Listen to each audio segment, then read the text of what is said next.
السلام عليكم ورحمة الله وبركاته. ازيكم يا حبايب قلبي؟ عاملين ايه؟ يا رب تكونوا بخير وبأحسن حال ان شاء الله. النهارده يا حبايبي كده هنعمل فيديو بسيط خالص، هو عادي يعني اكل عادية خالص، بس هتشوفوها هتفرق والله في الشكل يعني والطعم. بس اهم حاجة ما تنسوش اللايك والاشتراك علشان خاطر يوصلوك كل الفيديوهات بتاعتي الجديدة. تعالوا النهارده يا حبايبي كده هنعمل مع بعض صينية بتنجان، والله هتستفادوا منها. بصوا، وتوفري في الزيت وتوفري في كل حاجة، وهتبقى أكلة صحية معاكي. شايفين اهوت ما شاء الله لا قوه الا بالله، جايبين 4 حبات طماطم وقرنين شطه كده هنخرطهم في الارضيه، والبصل ده اللي انتوا شايفينه ده. بصوا انا جايبه لكم كل حاجه طبيعيه قدامكم اهوت، وكل حاجه زي ما انا عاملاه، ان انا مش عامله في حاجه ولا كده. بس اهم حاجه وانتوا بتشتغلوا كده اذكروا الله، الا بذكر الله تطمئن القلوب. شايفين يا حبايبي اهوت هننزل بالطماطم كده شرايح زي ما انتوا شايفين، وبعدين هننزل بالبصل. لازم أن تكون الطماطم اللي نمت تحت علشان خاطر الصينيه ما تنحرقش منك. وهتخرطي البصل فوقيها زي ما انتوا شايفين قدامكم كده. انا يعني ايه، مش مداريه منكم واقول لكم ان انا بعمل حاجات تانية ولا كده، لا، كل حاجه قدامكم. هننزل بقى بالطماطم ديت كده هنخرطها مع بعض، وبعدين هننزل بالبصل كمان.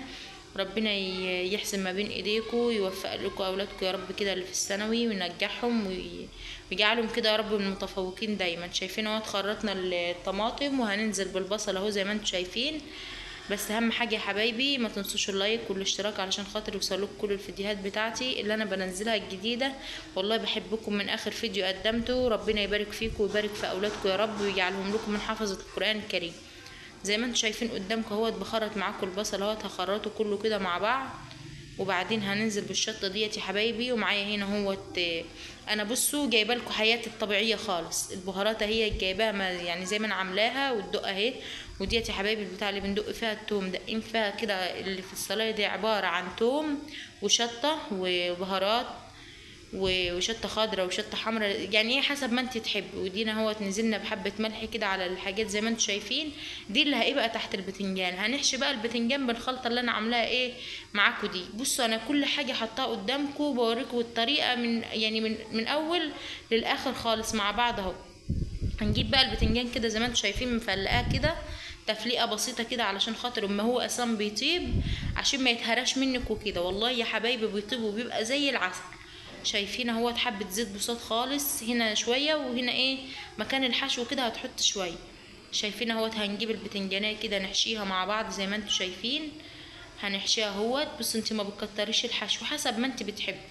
واهم حاجه يا حبايبي في البتنجان تخليهولك ابيض وجميل، ندعه خل وليمون هتعصريها عليها كده بعد ما تعمل، بتديكي مزازه جميله قوي وبيبقى طعمه حلو. هنرصه مع بعض كده في الصينيه يا حبايبي اهو زي ما انتم شايفين. وهوريهولكوا كده بعد ما خلصت وولعت عليه على البوتاجاز، والله ريحته يا حبايبي بتبقى زي العسل. نطرة زيت بقى بسيطه كده على الوش علشان خاطر يدي لمعه معاكي ويبقى حلو. بس اهم حاجه يا حبايبي ما تنسوش اللايك والاشتراك علشان خاطر يوصلوك كل الفيديوهات بتاعتي الجديده. انا بصوا انا بحبكم في الله وبحب اشارككم دايما معايا في كل حاجه، ربنا ما يحرمنيش منكم.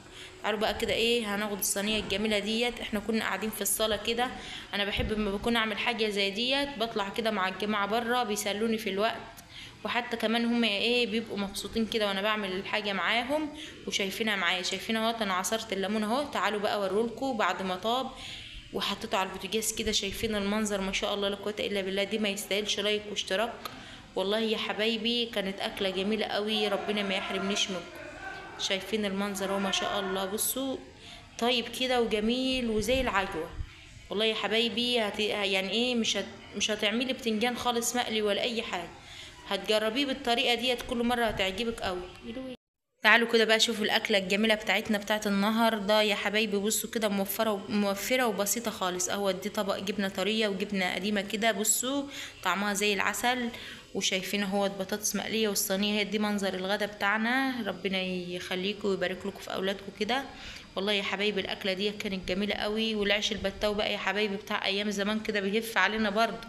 عندنا ست كده وحماتي بيحبوه، ودايما كده بنخلينا ايه نعمله مع بعض. يا ريت ما تنسوش اللايك والاشتراك علشان خاطر يوصلوك كل الفيديوهات بتاعتي الجديده. والله يا حبايبي انا بحب اشارككم دايما معايا في كل حاجه. ربنا يعزكم ويخلي لكم اولادكم وانا معاكم. ما تنسوش بقى لو الاكله كده منظرها عجبكم ما تنسوش تكتبوا لي في التعليقات. انا قبل اي تعليقات منكم او اي حاجه عجبتكم ما عجبتكوش في الفيديو وحابين تكتبوا له برضو، انا قبل اي تعليقات منكم. يعني ايه عادي، احنا اخوات مفيش اي مشكله. شايفين المنظر اهو. السلام عليكم ورحمه الله وبركاته. متنسوش اللايك يا حبايبي والاشتراك.